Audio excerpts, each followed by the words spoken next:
Good afternoon, friends. Welcome to Coffee Break. This is Dr. Michele Alignay. Isang magandang hapon, magandang gabi, magandang araw sa inyong lahat, or magandang umaga kung nasaan ka man. And it's still Valentine's season. It's still the Valentine's week. And this is the continuation of the topic, how do I love thee? Speaking the language of a love or the languages of love. So let me start this conversation by asking you the question. Itong week na to, it's Valentine's Day. Paano mo napakita? And for those of you who are already here, please do say hi. Please do greet us. Send us a heart. Send us some love. Send us maybe stars. So, magandang pag-usapan natin to para it's good to check how are we loving our loved ones, our partner, if you're married or in a relationship. And also, it's also good to check paano natin nararamdaman na mahal tayo. Yan. Yes, it's good that we're showing our love, but it's also good to assess, do I feel loved? Do I feel love, or are we looking at the way that kung paano tayo minamahal, or ang hinahanap natin is kung paano rin tayo magmahal. Diyan tayo madalas magkasalungat. That's how we are, what we need to check. Because many times in relationships, what happens is that our partner is showing us that they love us, but don't know how to speak that language, or that language is foreign to us. So, in return, feeling natin we're not loved, feeling natin we're not important. So, I'm going to go through this the next 30 minutes in this episode. What we're going to talk about is the five love languages. The five love languages, as I said last time, it's by Dr. Gary Chapman. It has been there for quite a while, and it's a very good book. There's a book on the five love languages. Kung sa ngayon hindi niyo pa naririnig, nako, napakatagal na nito. And ang premise of the love language is that you want to be loved in a specific way, but we also need, ang tendency natin is magmahal in the language we know how. Tama, di ba? Pero ang kinakailangan ng maraming tao at ng maraming ng ating mga with our loved ones is that we are actually trying to receive love, or to show our love in the way spoken by our loved ones. 'Di ba? Parang we're wondering, parang, okay, bakit hindi niya nararamdaman na mahal ko siya? Kasi baka we're not loving them the way they long to be loved. Yun, dun nagkakatalo. So, kumbaga, ikaw, ang pagkapakita mo ng pagmamahal is one thing, but is looking for another, that is when it's becoming conflicting. So, friends, ayan. Uh, Hello, Belle. It's nice that you're back. Vim, I would like to ask the people here, how do you feel loved? Yan. Kayo muna ang tanungin ko. How do you feel loved? Paano mo nararamdaman na ikaw ay uh, mahal mo sa buhay, kahit ng pamilya mo, ng asawa mo, ng anak mo.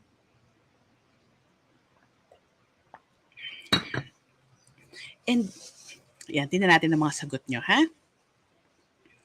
Let's chart your question. Yan. Yes, tama, Bel. Doktora, magkaiba po ba ang love language in receiving and giving? Well, ideally, the love language that we're just talking about, it's the language wherein you receive. So, ikaw, kung sinasabi mo na affirm ka, and then si Jean, hi Jean, having quality time together. So, ang tendency natin is that whenever that's how we feel love, that's also how we show love. Are you getting it? Since ang love language nyo ay quality time together, dun mo nararamdaman yung pagmamahal, yun din ang tendency natin kung paano natin pinapakita. But what we need to learn is we need to express and to speak also the language that our loved ones, our spouses and kids feel loved. So what you're saying is that in receiving at giving, hindi na natin pag-ibahin kasi ikaw mismo, meron kang primary love language that's been called the primary love language. Hindi naman sinabi na dapat isa lang, but maybe dalawa, di ba? Pero dalawa, or but basta usually that's how you feel loved. And then, if this is your primary love language, that's how you feel loved by by your by your loved one, yun din yung hinahanap mo at yun din yung alam mong ipakita. So pag sinabi mo na quality time, so yun din yung nahanap mo, you're asking for, can you see me? Can we have a date? Pwede ba tayong mag-coffee? Pwede ba tayong mag-wine? Ayan. So yan yung maganda nating pag-usapan. O diba? Kayo, medyo alam nyo na to, so samahan nyo ako sa usapan nito. As I said, there are 5 love languages, and that's words of affirmation. The others is physical touch, quality times, acts of service, and giving or receiving love. Ikaw yung nagbibigay or ikaw rin yung nakakatanggap. You know, the best thing to do is not to compare. Not to compare na ako kasi ganito ako eh. Ito na lang yung guideline ko sa inyo, friend. Do not use this as an absolute way. Hindi yung lahat na lang ng problema. Eh kasi ikaw, wala kang time sa akin eh. Yun ang love language ko. Let's not make it as an excuse, as a Bible, but use it subtly, use it carefully to complement our relationship, to supplement what we have already. 'Di ba? So here, the number one, ayan, Jean, sabi mo, sa'yo ay okay lang na hindi ka bigyan ng regalo basta may time para sa'yo. So, I would like you to look into this. The words of affirmation, using the power of words. So, in this scenario, ang titingnan natin, kung alam nyo na yung love language nyo, titingnan naman natin, paano ko kikilalanin ko ano yung love language ng mahal ko sa buhay para maipakita ko yung pagmamahal. Kasi tayo, pag alam na natin, also, we can actually sit down with our loved one and tell them that, I really appreciate it when you do this because this is how I feel loved. So you can easily communicate it. So tayo, what we want to learn is how we show them. We're going to be at the giving end. Does that make sense, friends? So the first one, words of affirmation. Using the power of words which has life. Diba? Life-giving and life-giving ang words. So it's not about comparing. So when we use put downs, when we use parinig, sino dito yung sa tingin nyo ang love language ng Oo naman. Teka lang kailangan ko 'to i-capture. Doc, parang nag-change yung language ko. I'm okay to receive gifts kahit na hindi na quality time. Oh, may okay. Okay lang kasi we change. Ako for me, parang ako rin nag-change. Nag-e-evolve naman tayo. Hindi naman kaya nga don't take it absolute. It's not there's nothing wrong with you. This is just to supplement our lives. Are you getting me, friends? This is just kaya wag niyong ite-take it to heart na dapat, dapat, dapat. I hope that this will not be a should, but nice to know and do. Are you getting me? This must be nice to know and do, but they are not shoulds. Because for me, maraming paraan para ipakita pagmamahal. Nagkataon na itong 5 madalas. Pero hindi natatapos ang pag-work on sa isang relasyon just because of this. Okay, so, am I making sense? So, using words of affirmation, so instead of negativity, instead of using words that discourage, compare, and belittle our loved ones, we really need to use words to show appreciation and complimenting them or commending them. For example, that, mahal, salamat ha, talagang I know you're working hard for us. Yan. Mahal, thank you, na-appreciate ko kanina that you prepared coffee for me. Yon, those are words of affirmation. Mahal, love, I noticed that you're doing this that you didn't do before and something that really, really is important for me. Thank you. So that's the words of gratefulness, the words to bless, and the words of affection. I love you, I care, you are important. Uh, those are the words that are actually the one fueling up some people. Affirming words also, there are words to appreciate. Yun yung mga sinabi ko, noting and parang you're so magaling. Thank you for being so kind and sweet. Thank you. I really appreciate it that you are so like this. So those are words that appreciate the person. Words of affection. I love you. I honor you. I really appreciate you. I thank God that you are in my life. Those are words of affection. Affirming words. Appreciation is spoken in front of other people. Sometimes our tendency is to just to speak what we don't want in front of other people, but noting the accomplishments, noting what we love about the other person in front of others can actually beef them up. Importante to. So, friends, you see, don't box yourself. These are good to know, especially when you're reaching out to your loved ones. But do not limit yourself. Can you say that with me? Do not limit yourself. Huwag niyong ilimit yung self na, ay, ito lang to. Kahit di ko na lang siya bigyan ng regalo, hindi naman niya ma-appreciate. Kasi okay na sa kanya yung time. Okay yon. Pero minsan, di ba, the more, kung kaya naman palang bigay lahat, wag na, why not, di ba? So, affirming, thank you that you gave me this gift. Yan. Meron ng regalo, meron pang words. So those are words of affirmation. Making use of words of affirmation, it's actually very good. Words are actually there to bless. Diba? There are power in words. So, kaya itong mga taon to, no words ang kanilang way that they are loved. What we need to recognize is that these are also the threshold of their vulnerability. So, kung saan sila vulnerable? Pag walang nakapansin, pag walang nag-affirm sa kanila, pakiramdam nila hindi sila mahal or walang nagre-reach out. So, the love language that we know how, that the love language that we have can actually be our point of vulnerability also. Galing, no? So that's one. That's words of affirmation. Next, physical touch. This is not about sexual touch, but it's about touch. Remember the power of touch. For the mommies here, diba? The babies thrive so well whenever they're given the touch, lots of hug and affection. Yun siya, friends. So physical touch is very critical. There is emotional power and connection sa touch.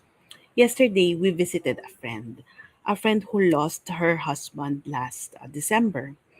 And I know that restriction wise, we're not supposed to, hug people now because of COVID. But we would like to limit each other. But in my mask, I really asked her, can I hug you? Sabi niya, yes, I need that. I need your hug. Hindi ba, physical touch, naiiyak ako pero kasi na-limit itong panahon ng pandemya, na-limit itong power of touch. Because touch is very critical sometimes. Words cannot express anything. Time is of the essence, but when you put, okay, your quality time is touch. Your quality time is the love language. Pero dagdagan mo pa yan ng touch and words of affirmation. Hindi ba ang saya? Won't you be happy to get it all at the same time? So friends, don't underestimate the power of touch. If you are with your loved ones, hug them. No matter na parang, di ba, may COVID. Pero friends, minsan, kailangan ng pagkakataon. Our children are loved. And our loved ones, they need touch. Touch need not to be, need also timing. For the teenagers, ayaw nilang magpayakap at pwede naman na you tap them in the back, you ruffle their hair, you do something else. And establishing what we call for babies and young kids, secure attachment. That mommy is here, daddy is here, you are loved, you are touched. Because really, especially if we are in the family, our family is with us now in this pandemic situation that many are still at home, do give your family and your kids touches, hugs, because we need it, right? We need it. We need to get this good touch, good hugs. We need um there's a quote by my favorite Virginia Satir. It says, I think I need to post to share this with you. Ha? It's about the power of touch. Ayun. Okay, I if you can see this. She said that I'm just putting it here at the comment section. We need we need 4 hugs a day for survival. We need 8 hugs a day for maintenance. We need 12 hugs a day for growth. While that may sound like a lot of hug, it seems that many hugs are better than not enough. Cute, right? Isn't it wonderful? Because that is very critical. I believe that is very critical. Because in this time that, we are in the pandemic situation, we're having a hard time with too many things. Sometimes the physical power of touch is what we need to be able to express love. When we cannot use it, we cannot use words anymore. I believe that touch alone will give it. Diba? Have you heard of this? How many hugs a day? 4 hugs a day for survival. So kung meron kang dalawa from asawa mo, dalawa from anak mo, nakasurvive ka na. 8 hugs a day for maintenance. To be healthy, di ba? For our happy hormones to be up, 8 hugs a day. And 12 hugs a day for growth. I hope this is helpful, friends. Because after touch, di ba sabi ko nga, o di ba, sabi ni getting a dose of each of the love language, sana all, di ba, ang saya pag lahat binigay sa'yo all in one day. Acts of service, ayan. My husband is very good at this. This is his love language. And this is the way he knows how. Kaya ako, naghahanap ako minsan ng gifts because that's my love language. Pero yung pala sa kanya, service. Actually, parenting and actually marriage is a lifelong service. So, acts of service freely given from parents to kids or from spouses to spouses are true expression of emotional love. Hindi naman requirement na gawin ito pero ginawa. So this is something like an extra mile. It's not love if it's to bribe or to manipulate. Anong ibig ko sabihin dito? Pag sinabi mo na, kaya mo lang yung ginagawa, may kailangan ka. That is bribing. Do you know what I mean, friends? Have you been in this situation na parang feeling mo, may kailangan ka lang kaya mo to ginagawa. But, if it becomes a habit, it's going to be beautiful. Kasi yung pala, kaya naman pala niya madalas gawin kasi yun yung love language niya.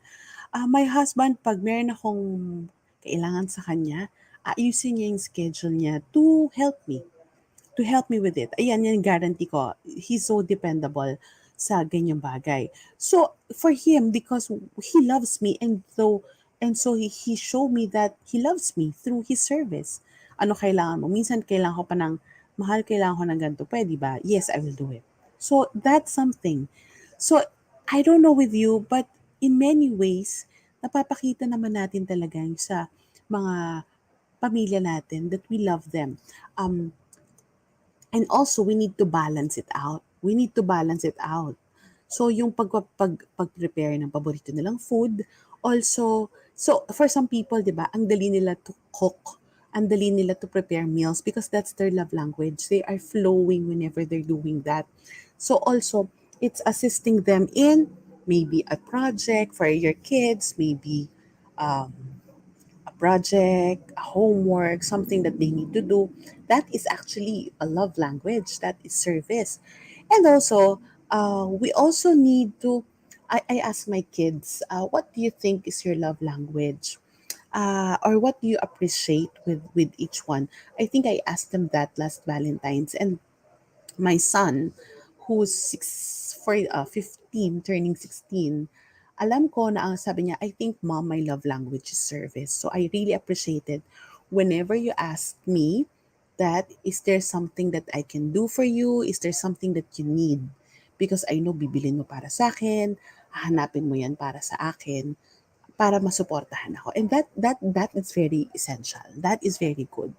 So it's maybe minsan parang di ba kailangan mo naman talagang gawin? Yes, pero pwede rin naman hindi gawin. So pag nakita natin na there's an added touch, then not touch, added value, added mile, extra mile na tinatawag, maybe that's about it. That's about the power of service. So, the service, I would like you to ask the question, how can I support you? Can you say that with me? Sa service, the big question is, how can I support you? Kasi parang minsan, how can I serve you? Parang, are they slaves? Parang, di ba, iba yung dating. Pero when you say, how can I support you? There's love there. So, pag-usapan natin, yung pang-apat. Nako, ito ako, gifts. I would like to share with you, when my husband and I are just, about a year or two in as boyfriend and girlfriend, I really cannot understand that I took pains, vulnerability speaking. I really would take pains to prepare and to look for a gift for him. Only na parang sa kanya, okay lang yung last minute gift. Sorry mahal. But that's it. Yun pala, that's when I first heard about the love language. I realized because that's my way of showing love. Sa kanya, it's service. Kaya niya akong ihatid sundo whenever I need it. Kaya niya akong ipaggawa ng ganito because I need it. Yun, magkaiba kami ng tinitingnan. But you have to appreciate, gifts are just not material things. Gifts are visible, tangible evidences of emotional love. Again, the word is tangible. Tangible and emotional. Emotional expression of love.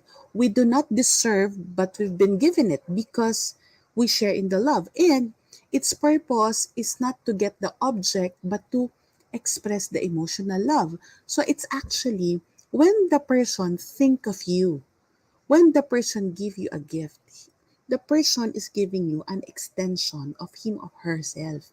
So it's not about the value or the monetary value of the gift, but it's actually about the person expressing his love.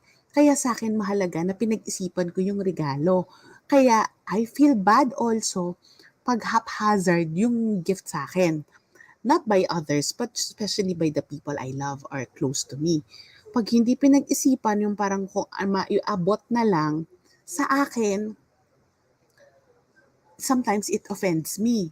Kasi parang hindi mo ba ako kilala? Parang am I worth like this? Yan, may ganyang attack. It's not nice, but because the value for it for me is that there's an extension of love. That's the value, not the monetary value. Okay? So that it's gifts. So I don't know with you who among you are like me that gifts is really their way to show love and express love. Because yun, it's not about the value of money, 'di ba? Kaya nga the gift is also called presents. Presents. Nakakatawa ka, Mia. Gifts from Michele. Pati pantalin ng gift wrapper may effort. That's such an affirming word, my dear. Thank you, Mia. So, kaya nga ang tawag dyan, present. Because the person is trying to be present in your life. Does that make sense? Di ba pag parang, ay pag suot ko to, naaalala kita. Yan. Pag nakita ko yung binigay mo, tuwan-tuwa ako kasi ikaw yung naalala ko. Yun siya. So Mia, kung binigyan kita ng sabon, so ibig sabihin, tuwing naliligo ka, naalala mo ko. At ang sinasabi ng sabon sa'yo, take care of yourself because you are, so you can you can have more to give your loved ones. Ganon, di ba? So there, that's about gifts or presents. Okay. And last, quality time. Quality time, it's actually very crucial. My daughter, I think, Maiya, we were assessing her the other day, and I think this is her love language, quality time. So she likes really talking with friends for a long time on the phone, and whenever she would hang out with me, kahit na nandun lang siya sa tabi ko, may ginagawa siya, may ginagawa ako, it's just like that. Because it's giving each other quality time uh, as a portion of ourselves, a portion of our lives. Hindi mo binigay sa akin yung latak, hindi mo binigay sa akin yung singit, but it's actually that time together it's the strongest connection that we can build. But it really takes time. 'Di ba? Minsan ang hirap. Ang hirap niyan. The funny and the irony of life is that sometimes, now that my kids are already teenagers also, ang hirap because they have a life of their own. And we feel that parang, hey, we are on the same room but we have different lives. So we have to make sure that there's the meal times are quality time for us, because it's when we bond, when we talk, or maybe it's, if not mealtime, it's our pre or post prayer time at night. So there's a sense of closeness and togetherness. We know that we are in the house together. We may have separate lives, but at this time that it's for us, we are together as a family. We are bonded. We are connecting. Not necessarily na malalim all the time yung pinag-uusapan, but we are connecting with each other. Does that make sense? So quality time needs togetherness. So friends, it does not follow that you are all in the same house that you are having quality time. No, you have to be deliberate on it. And another is that quality conversation. Ito yon, mag-uusap. Baka naman na magkakasama kayo sa dining table pero nakatungo lahat, parang may pinagdadaanan. All for you, all because that you are on your phone. So you need to have quality conversations and talking about your experiences, thoughts, feelings, ano nangyari sa school. Minsan mababaw, minsan mataas. So kailangan natin makita yan. Speaking what We have to know that conversation is speaking with and not speaking at. Hindi sinesermonan yung tao. We are talking together with each other. Ang importante sa quality time ay the element of this thing na napakahirap nating gawin. Can you guess what is the most important context or element of quality time? Can you guess, friends? Sa mga momshies dito, can you guess? What do you think is the most important area of quality time? Madali lang yan. Quality or intimate conversation? No. Listening. Makikinig. Makikinig ng walang judgment, makikinig ng walang comment.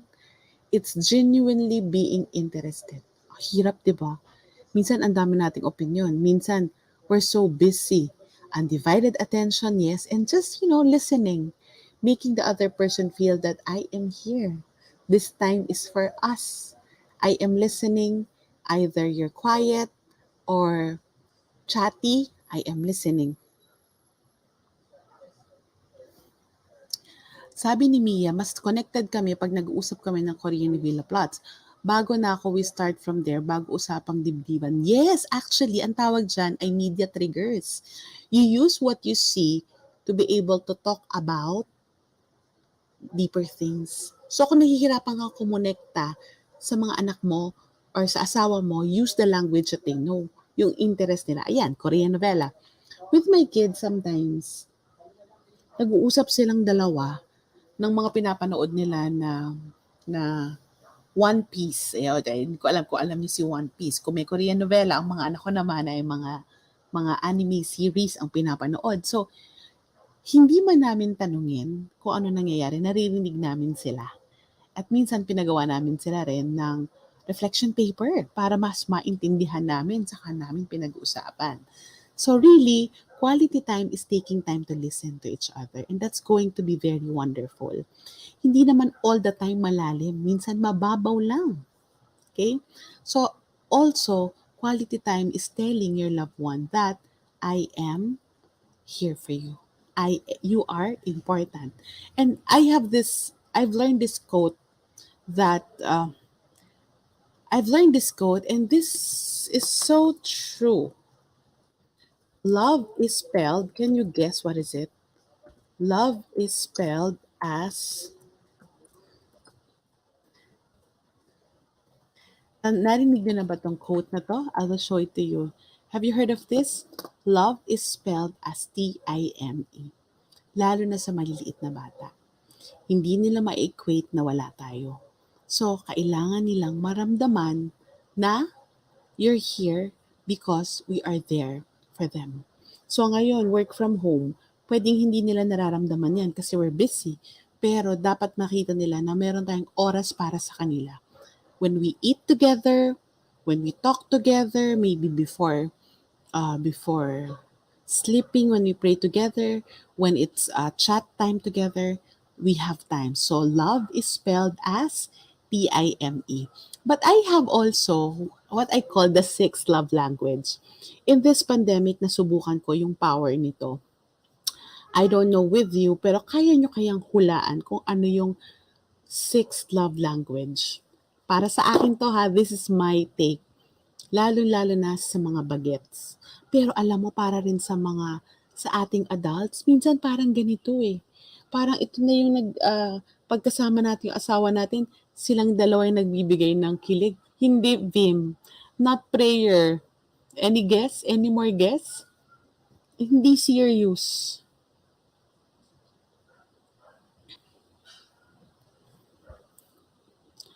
Food. The language of food. The love through food. Bakit namin nasabi to? You know, in our family, we are quite we are semi strict. Like we eat brown and red rice daily. We eat as much as possible whole wheat or good breads.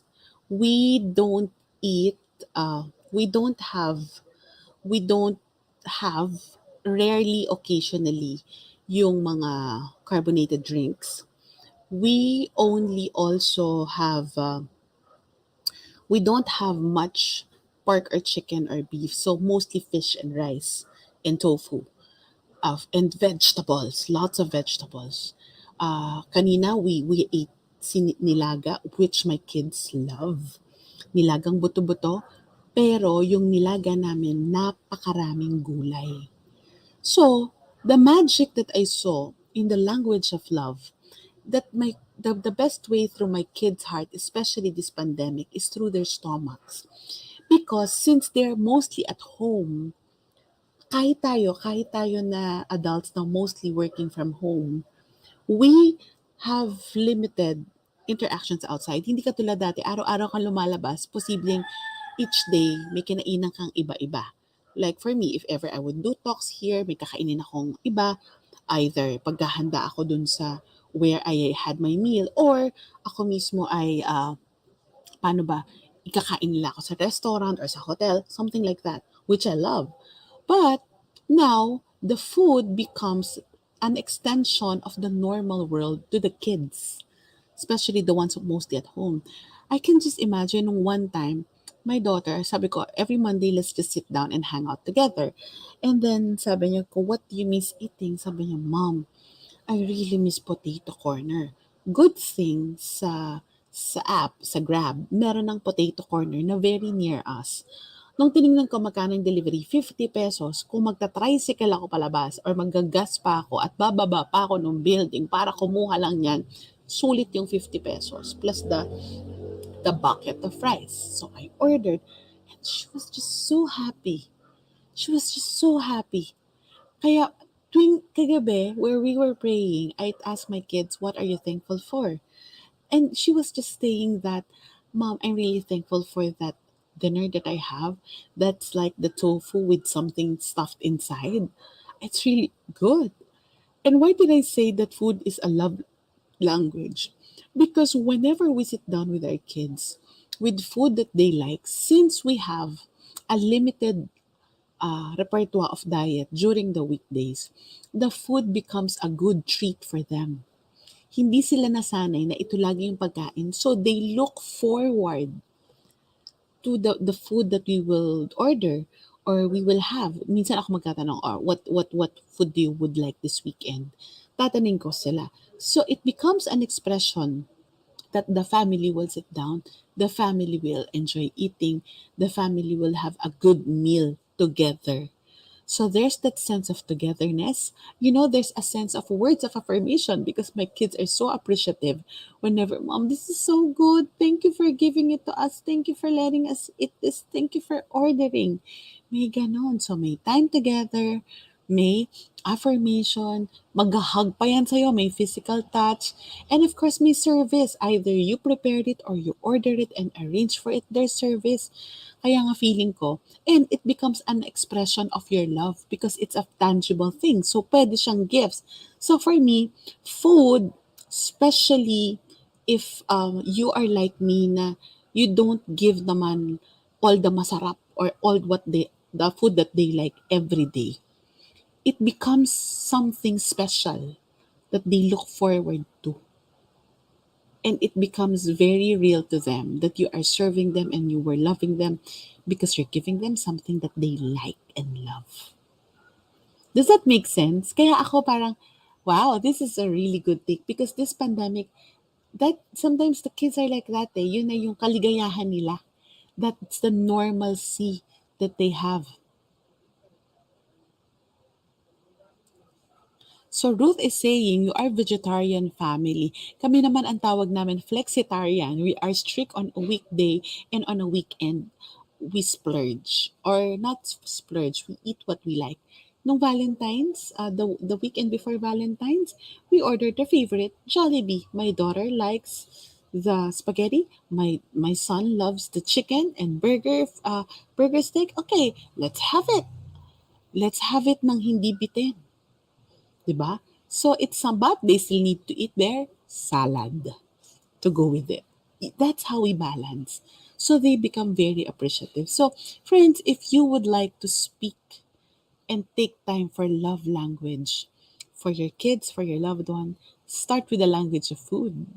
Tapos dagdagan nyo pa ng touch, words of affirmation, also get to know how they, if they want to be loved through gifts, service, and ano pa ba yung isa? Service and quality time. Because I'm sure in one way or another, we are already doing it. We just need to be reminded how to do it. So I hope this episode has helped you. Let me know, friends. Kwento nyo sa akin dyan. Lagay nyo sa chat. How are you loved? Or how do you show your love? Magandang malaman yung mga suggestions nyo kasi baka we can learn from each other. Next week, I will be talking about and revisiting the topic on self-love. Bago matapos ang February, pag-usapan natin ang sarili para hindi tayo marupok, para hindi tayo mawarak, para hindi tayo malosyang dahil bawal yan sa ating bokabularyo. I hope this episode has helped you love others. Next week, we will love ourselves. So, thank you, Noreen, for this. Our family bonds in the kitchen, cooking together and enjoying what we prepared. Yes, that's so wonderful. So, it can be a bonding activity. So I hope that you support Coffee Break by giving stars. You can send your love to Coffee Break by giving the gift of stars or send us a message to ask for our GCash details. Magandang hapon sa inyo. This is Dr. Michele Alignay. I hope that you are blessed and I hope that you are loved. See you again next week for Coffee Break with Dr. Michele.